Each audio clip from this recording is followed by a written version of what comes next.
Bakit? Wala lang. Nanonood ako ng live niya. Hindi, bakit tinapa-active? Wala lang. At attendance ka? Attendance check. Hmm. Bakit nakaschedule ka na kay Tito L? Wala.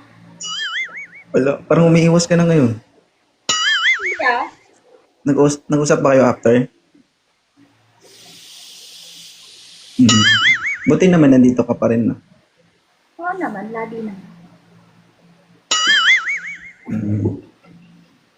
Okay.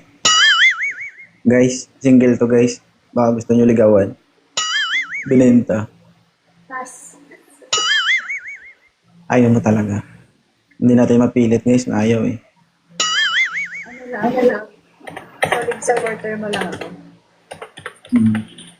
Hindi ko tuloy alam. Hindi ko tuloy alam kung ano ba yung ini-stay mo dito. Kasi nag-i-stay ka dito, it is because of sa mga naririnig mo. Alin ba doon yung nagustuhan mo? Yung seryoso o walang kwenta? Pareho naman. May mga sense naman. May mga sense. Ingat-ingat ka sa may mga sense. Sense of Hindi, sense. Centavos. Kasi pag dumami, lumalaki. Hindi mabubuo yung piso kung, di ba? Dati may 50 cents. Di ba? Tama. So, parang parehas tayo ng trabaho. Call center ka bukas ng din. day off. Call center ba? Virtual assistant. Virtual assistant. Okay, tapos ako, yung virtual assistant, ina-assist ko rin.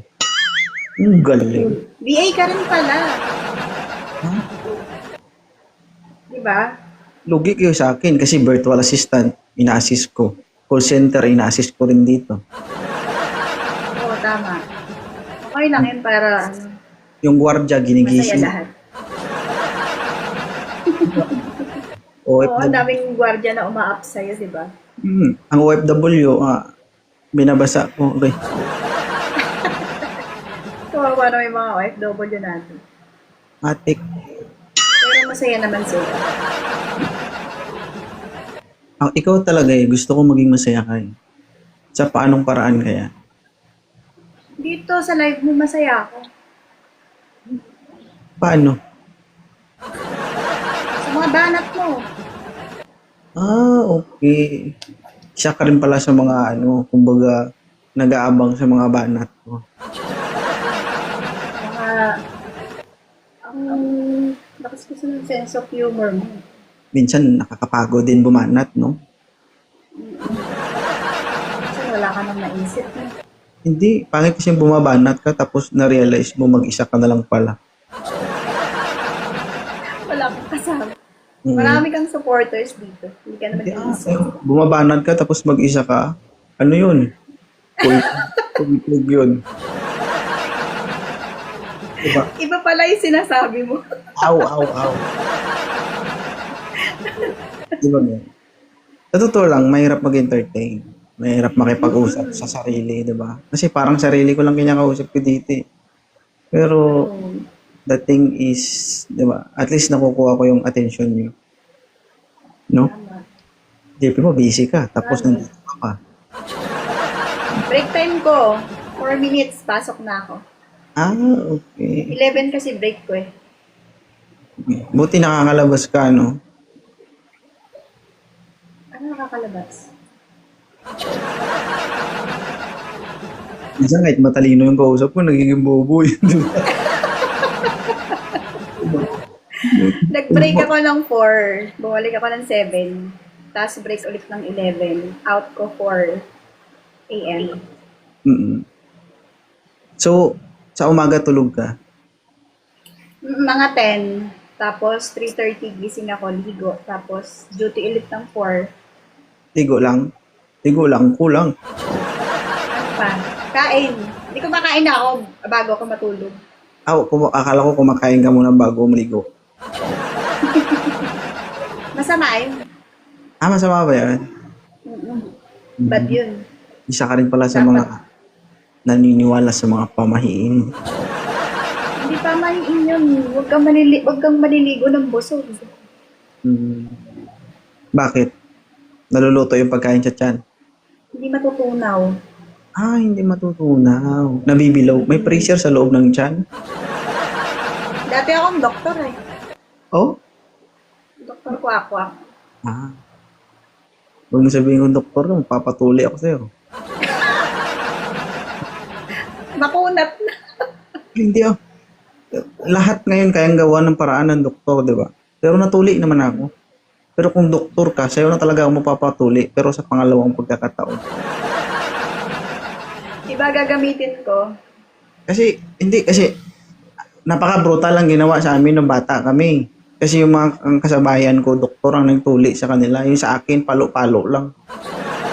Yung ano ba yung lalagyan ng daon ng bayabas? Yun ba? Oo. Sabi ko, Tapos ang gagamitin, palakol. oo, palakol, tapos itak, ganun. May kalaw. Kung nakita mo yung itak, tapos mas malaki pa sa palad mo, parang tatakbo ka eh. Parang hita yung tatanggal. Kapraso lang naman, di ba? Sabi ko doon siya nagtutuli sa akin, Kuya, tanggalin mo lang yung balat ha. Pag palo, parang ang ulo, pati ng ulo nawala. Pagkapalo, natanggal mo yata ang ulo. Pero, 12 siguro ako. 12 ako tinuli eh.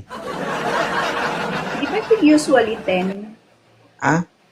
Di ba usually 10 years old? Iba na rin ngayon. Dati nga sa amin, yung kabatch ko, nagsisitakbuhan pa. Ha? Sisitakbuhan pa. Siyempre, pila-pila man yan. Pila kami. Oo. Lahat na kami, wala na kaming salawal. Oh. Makita mo papaluin man. Oh. Pag ikaw, makita mo na pinapalo tapos dumugo, di ka tatakbo? Tama. Sakit nun. Pero, grabe talaga yung ginawa sa akin. Nainis nga ako sa nagtuli sa akin. Bakit? Sipin mo, pinalo niya na, pinadugo, tinuruan pa. Grabe ka naman, kuya. Di ba? Di magpatuli ka uli ngayon. Ano to kasi, paway kasi ito eh. Anong May- kaway? May design. Anong design? Yung isa papuntang Luzon, yung isa papuntang Visayas. Walang Mindanao? Ha? Ay, nasa Mindanao ka ba? Andun na, sa pinakaulo-ulo sa dulo. Okay. Oo, tama. Huwag kayo walay. Huwag ka iba ng ruta. Ginanon niya ba? Tapos, sama ng tingin ko doon siya nagtuli sa akin. Kasi pagkatapos niyang palo, sabi niya, Sir, lak, ba't tinuruan mo? Bayabas pala yun. Mayroon. Hindi kaya ma-infection yun. Siyempre, galing sa bibig. Ha? Hindi kaya nakaka-infection. Siguro kung nakaka-infection yun, tatay mo na infection din. Eh, paano pag di naman sa ganun tinuli, di ba? Oh, hindi pa uso dating doktor-doktor man. Palo-palo lang dati. Makita mo yung magtutulis nyo, ginaganon yung itak ko. Ah, Pinahasa. alam mo, may kalaban eh. Pero, thank you kay kuya. Kasi kung wala siya, siguro, kuan. Panahon na to siguro, hindi, sa panahon na to siguro minumuta to. Kaya sabi ko, thank you pa rin. Buhay pa rin siya hanggang ngayon, kaya pa-thank you pa rin. Pero hindi ko talaga matanggap yung, normal pala yun, yung duraan ka. Hindi ko matanggap kasi, Nung araw, gumabi. isipin mo yun, di ba? Duduruan ka na nga lang, tapos ang dudura sa'yo, lalaki pa.